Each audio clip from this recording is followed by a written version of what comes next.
handcrafted natural diamond jewelry from Malabar Golden Diamonds. స్థానిక మంగమూరు రోడ్లోని 35వ division పరిధిలో ఉన్న అచలానంద ఆశ్రమం నందు శ్రీ వీరబ్రహ్మేంద్ర స్వామివారి ఆరాధన మహోత్సవాలు అత్యంత వైభవంగా జరుగుతున్నాయి. ఈ ఉత్సవాల భాగంగా సోమవారం ఆశ్రమ ప్రాంగణంలో శ్రీ గోవిందమాంబ వీరబ్రహ్మేంద్ర కళ్యాణ మహోత్సవం నేత్రపర్వంగా నిర్వహించారు.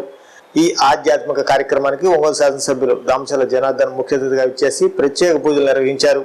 అనంతరం స్వామివారి కళ్యాణాన్ని తిలకించి భక్తులకు శుభాకాంక్షలు తెలిపారు. ఆశ్రమ నిర్వాహకులు ఎమ్మెల్యే దామచర్లకు ఘన స్వాగతం పలికి వేద ఆశీర్వచనాలు అందించారు. కళ్యాణ మహోత్సవం సందర్భంగా భక్తులకు తీర్థ ప్రసాద వితరణ గావించారు.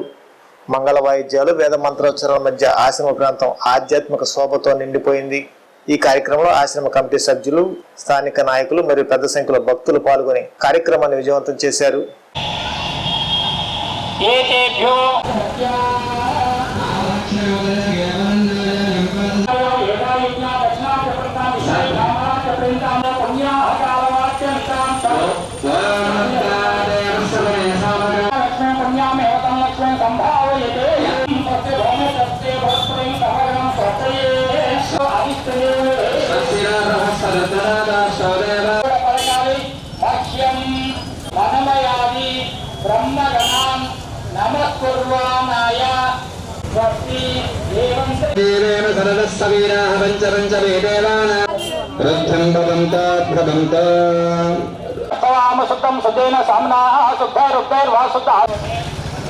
దేవతలుంటారని గృహానికి పరమణ భాగంలో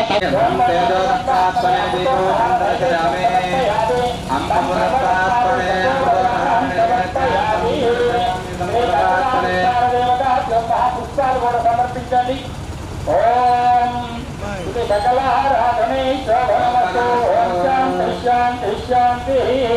మగవాళ్ళు ఇప్పుడు అక్షతం తీసుకొని అరిచేతలో పడుకొని పిడికడ బట్టి ఇలా పిలిచాలి. అతిథుల్ని ఎలా పిలుచుకుంటామో అలాగనే విశ్వశాంతి కళ్యాణం జరుగుతుంది అని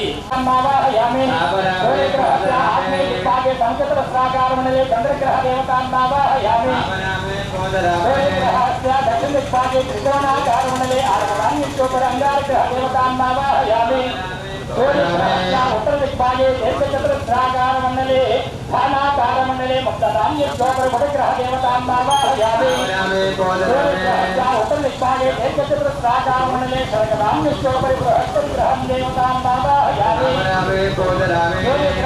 ప్రాగ్భాగే పంచకోణాకారమణలే బర్భధాన్యోపరి చిత్రగ్రహ దేవతాన్మావాహయామి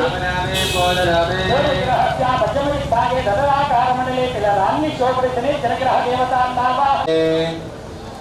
ఓం సహస్రజరః సహస్రాక్ష సహస్రపాదో సర్వమిం విష్ణు ఇక్కడేనా ఏదరా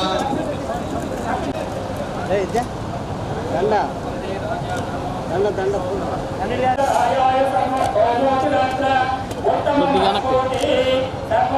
ఫోటోగ్రాఫ్ కొద్దిగా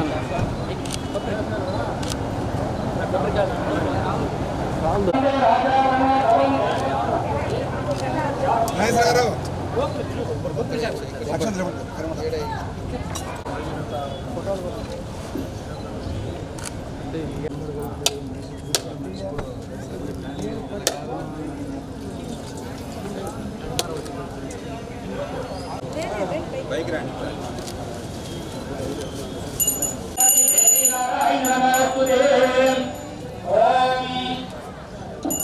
శ్రీమద్ విరాట్ కోటలోని సిద్ధమూర్తికి వీరభద్ర స్వామి వారికి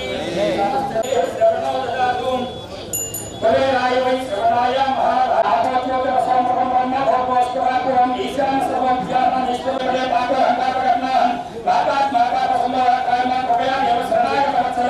అన్యదా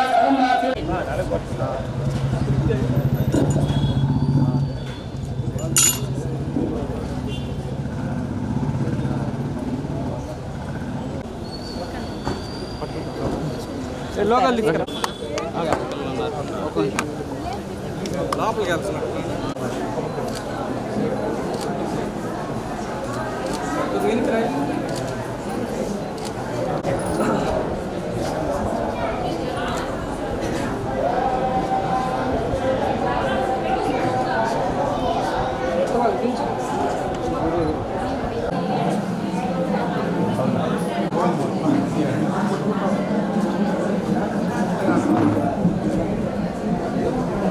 ఇక్కడ అందరికీ నమస్కారాలు. ఇక్కడ వీరబ్రహ్మం గారిది స్వామి గారి గుళ్ళో ఇక్కడ కళ్యాణ మహోత్సవం జరుగుతూ ఉంది. కళ్యాణ మహోత్సవం జరుగుతూ ఉంది. దానికోసం అని చెప్పి మన పూజారి గారు మన ఈ మధ్య 10 రోజుల ముందు వచ్చారు. ప్రతి సంవత్సరం కూడా ఈ టైంలో చేస్తూ ఉంటారు. వాళ్ళ ఉద్దేశం ఒకటే, నగరం అంతా బాగుండాలి, నగర ప్రజలందరూ బాగుండాలి, అందరూ ఆరోగ్యవంతంగా ఉండాలి. అదేవిధంగా అన్ని కుటుంబాల్లో కూడా దినదినం అభివృద్ధి చెందాలి అనేదే మన గురువుగారి సంకల్పం కూడా. దాని ఉద్దేశపూర్వకంగానే ఇక్కడ ఎంతోమందిని ఈరోజు ఫ్రీగా వాళ్ళకి పాఠశాల, వేద పాఠశాలను కూడా పెట్టడం, అందరినీ కూడా మంచి మార్గంలో నడిపించడం, ఇలాంటివన్నీ కూడా ఉన్నాయి. నేను ఎన్నో సంవత్సరాల నుంచి కూడా ఇక్కడికి రావడం జరుగుతూ ఉంది. కాబట్టి ఈరోజు కళ్యాణోత్సవం ఉంది కాబట్టి ఈరోజు వచ్చి దేవుడి ఆశీర్వాదం తీసుకొని పోవటం జరుగుతూ ఉందని చెప్పి కూడా తెలియజేస్తూ ఉన్నా. తప్పకుండా భవిష్యత్తులో కూడా ఏ అవసరం ఉన్నా, ఏ పరిస్థితులు ఏది ఉన్నా కూడా తప్పకుండా మా పూర్తి సహకారాలు, ఆ భగవంతుడు ఆశీస్సులు మాకు ఎప్పుడు ఉండాలి, గురువుగారి ఆశీస్సులు ఉండాలి. అదేవిధంగా పూర్తి సహకారంతో అన్ని విధాలుగా కూడా ముందుకు తీసుకెళ్ళడానికి నా వంతు నేను కృషి చేస్తామని చెప్పి కూడా నేను తెలియజేస్తాను.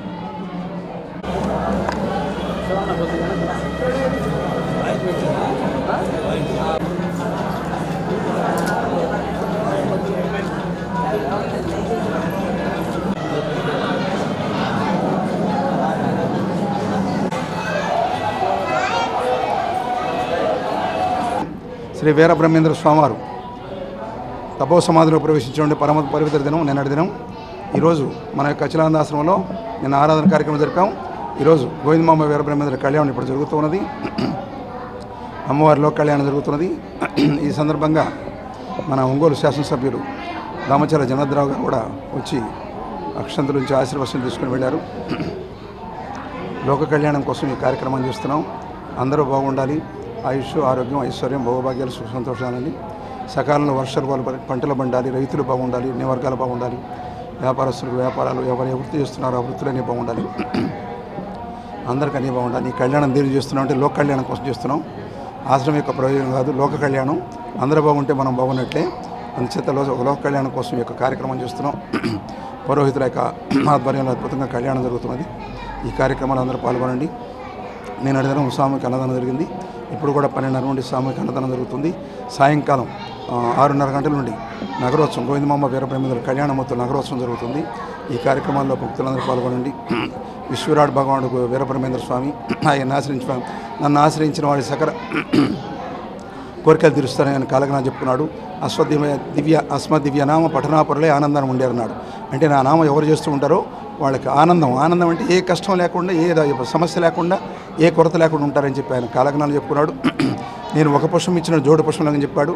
అంటే నన్ను ఒక్కసారి మీరు నమస్కారం చేస్తే 2 నమస్కారాల ఫలితాన్ని ఇస్తాను, అంటే తిరిగి ఎప్పుడు ముప్పుడుగా ఇస్తానని, మీకు ఏదైనా ఎప్పుడు ముప్పుడుగా ఇస్తానని చెప్పి ఆయన కాలజ్ఞానం చెప్పుకున్నాడు.